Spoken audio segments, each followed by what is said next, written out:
Bonjour et bienvenue dans cette 6e capsule du cours de virologie médicale. Et reprenons et poursuivons le dernier chapitre du cours relatif aux méthodes de diagnostic des infections virologiques.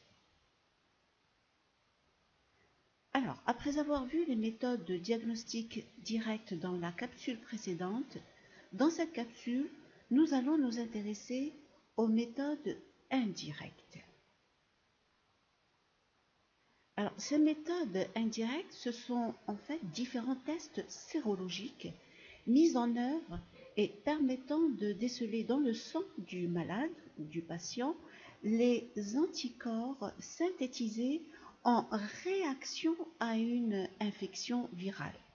Ces anticorps sont les marqueurs indirects de l'infection. On ne cherche pas l'antigène ou le virus, mais on cherche les anticorps. Donc c'est une manière indirecte de révéler la présence du virus chez le malade.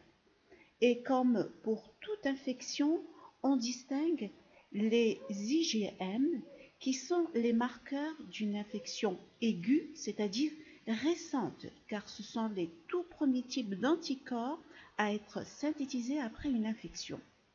Et les IgG, ce sont les marqueurs d'une infection ancienne, car la synthèse de ces anticorps de type IgG est un peu plus décalée dans le temps, comme le montre cette figure. Ainsi, la recherche d'anticorps permet de différencier une infection récente si ce sont les IgM qui sont présents et dominants vis-à-vis d'une infection ancienne lorsque les IgG sont présents. Et nous allons voir qu'il existe 4 types de tests sérologiques.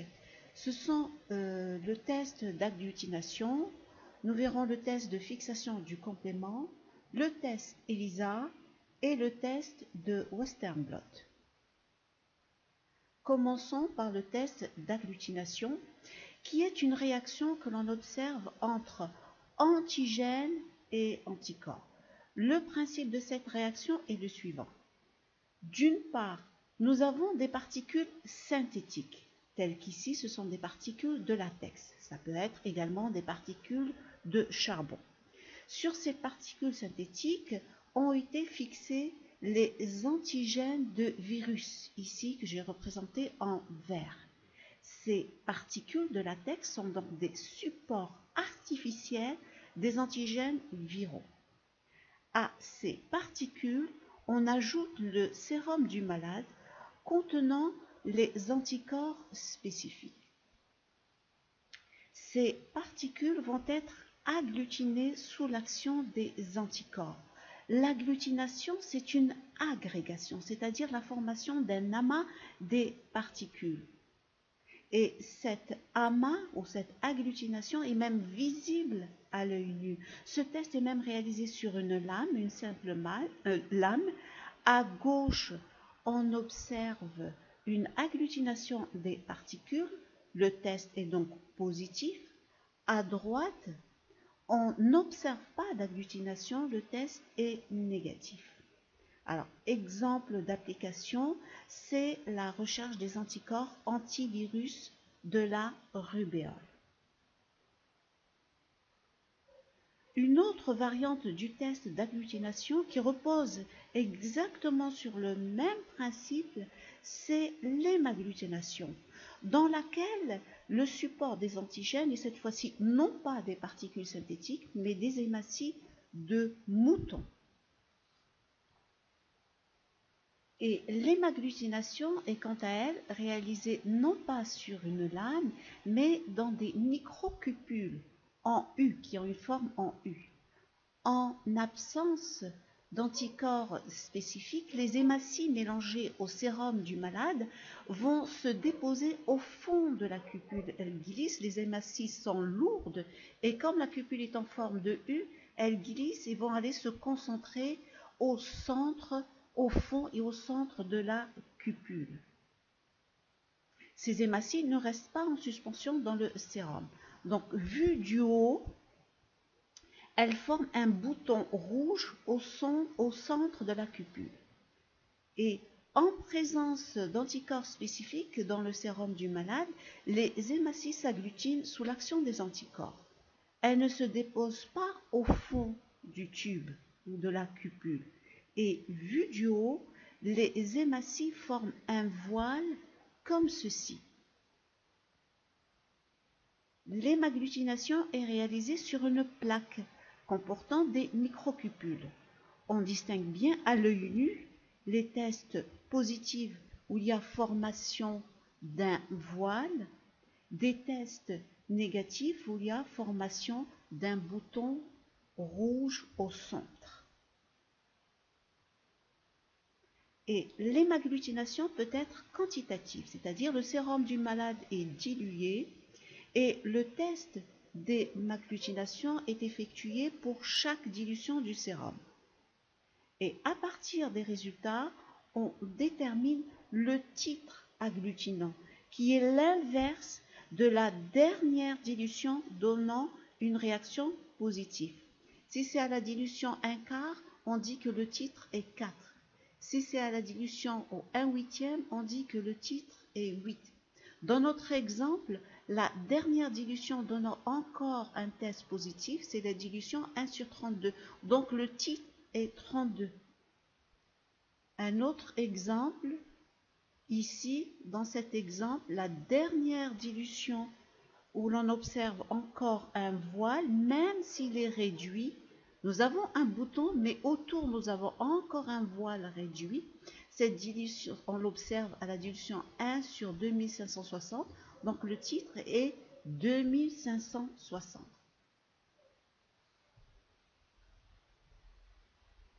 Le deuxième type de test sérologique que nous allons voir, c'est le test de fixation du complément, dont le principe est le suivant.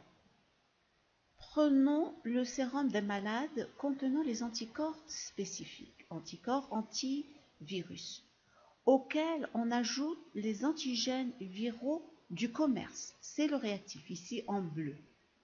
On y ajoute également le complément du commerce également, c'est le deuxième réactif. On laisse réagir et les anticorps vont se fixer sur les antigènes et le complément se fixe sur les anticorps. D'accord? Ensuite, troisième étape, on ajoute des globules rouges de mouton sensibilisés avec des anticorps antiglobules rouges de mouton. Sensibilisés, c'est-à-dire sur lesquels on a fixé des anticorps antiglobules rouges de mouton.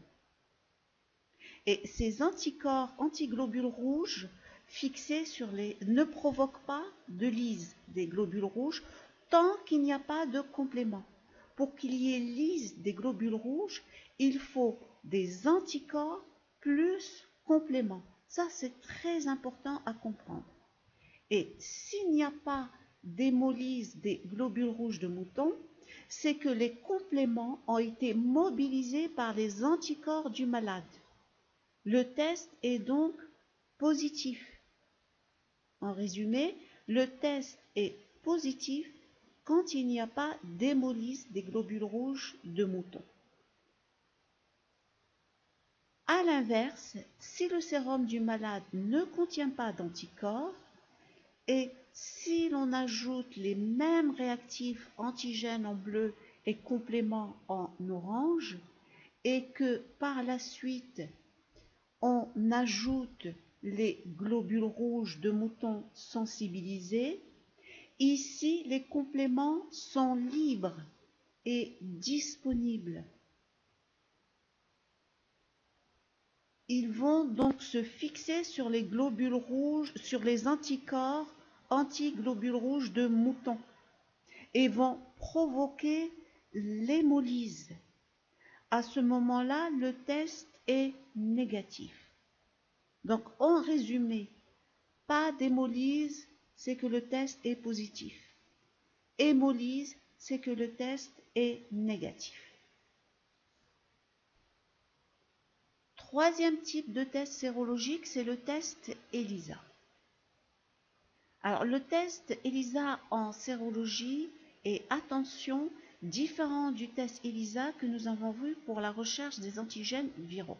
Rappelez-vous, dans le diagnostic direct, le test ELISA utilisé dans la recherche des antigènes viraux, on met sur un support des anticorps de capture, puis on dépose l'antigène recherché, qu'on fait réagir avec des anticorps de révélation.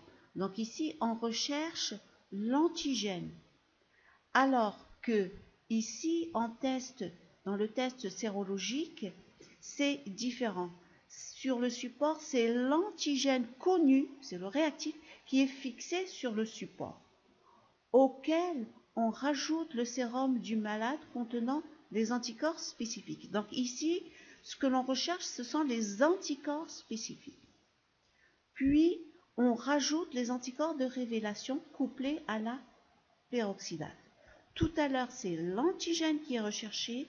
Ici, dans le test sérologique, ELISA utilisé dans les tests sérologiques, c'est l'anticorps qui est recherché. Faites très attention de ne pas confondre ces deux types de tests ELISA.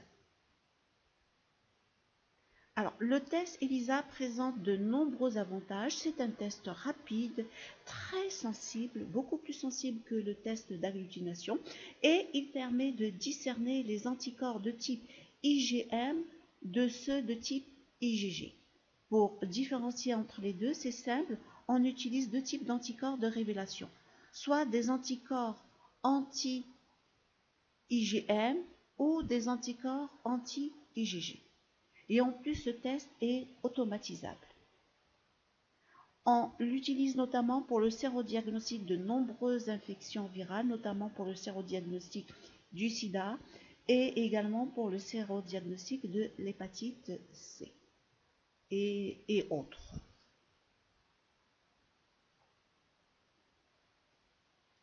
Dernier type de test sérologique que nous allons voir, c'est le Western blot. Mais avant de vous expliquer le principe du test Western blot réalisé au laboratoire, voyons voir comment sont préparées les bandelettes utilisées pour réaliser un Western blot. Ces bandelettes sont en fait fabriquées par des firmes pharmaceutiques qui commercialisent les bandelettes. Alors, au départ, une suspension de protéines virales est dénaturée par le SDS, le sodium dodécyl sulfate, qui est un dénaturant, c'est un détergent qui va dénaturer les protéines. On obtient ainsi des protéines dénaturées et chargées négativement. Et plusieurs protéines différentes appartenant au même virus subissent le même traitement. On se retrouve donc avec un mélange de protéines dénaturées de tailles différentes, donc de poids moléculaires différentes, mais elles sont toutes chargées négativement. Elles ne se distinguent donc que par leur poids moléculaire. On va donc pouvoir les séparer en fonction de leur poids moléculaire en les soumettant à une électrophorèse sur gel de polyacrylamide. Ces protéines sont déposées donc dans un des puits et ces protéines, lors de l'électrophorèse, vont être attirées par la cathode. Elles migrent donc en fonction de leur poids moléculaire. Les protéines les plus lourdes migrent plus lentement.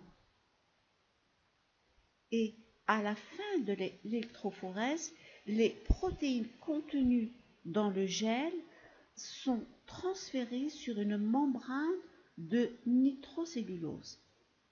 Et cette membrane est découpée en bandelettes qui sont commercialisées. Donc, toutes ces étapes sont réalisées par les firmes pharmaceutiques. Au laboratoire de virologie, le test est réalisé et le principe est le suivant. Sur une bandelette, on ajoute le sérum du malade contenant potentiellement les anticorps spécifiques qui se fixent sur les antigènes protéiques. Puis, on ajoute les anticorps de révélation couplés à la peroxydase. Pour exemple, voyons voir le Western blot pour le sérodiagnostic du sida, dont la bandelette comporte les différentes protéines antigéniques que voici. Ça va des glycoprotéines, GP, les plus lourdes, vers les protéines les plus légères. Et ce schéma vous indique même l'emplacement des différents antigènes protéiques au niveau du virus. Vous avez les différentes formes et codes de couleurs que l'on retrouve dans le virus.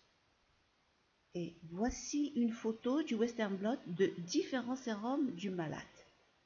Ainsi, la ligne 1, c'est le contrôle positif. La ligne 2, c'est le contrôle négatif.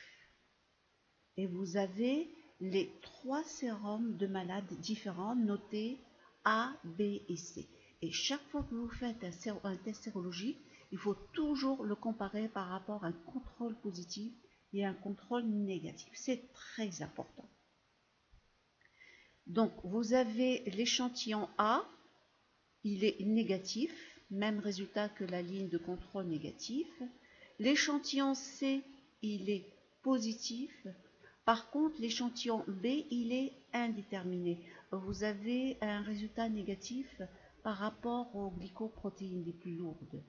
Là, c'est suspect, c'est pas tout à fait positif, il est indéterminé. Soit il faut refaire le test. L'intérêt du test Western blot est la très grande spécificité des anticorps détectés, et cette technique est utilisée comme test de confirmation pour les infections par le HIV et les infections par le virus de l'hépatite C. Ces infections, on effectue d'abord le test ELISA, puis quand c'est positif, quand le test ELISA est positif, on le confirme avec le test Western blot. Voilà, nous avons fait un tour d'horizon des différentes méthodes utilisées pour le diagnostic des infections virologiques qui, comme vous le voyez, elles sont très diversifiées et complémentaires, et elles ont toutes un avantage et un inconvénient. Aucun test sérologique n'est parfait. Ainsi se termine le cours de virologie médicale. La capsule est terminée et je vous remercie.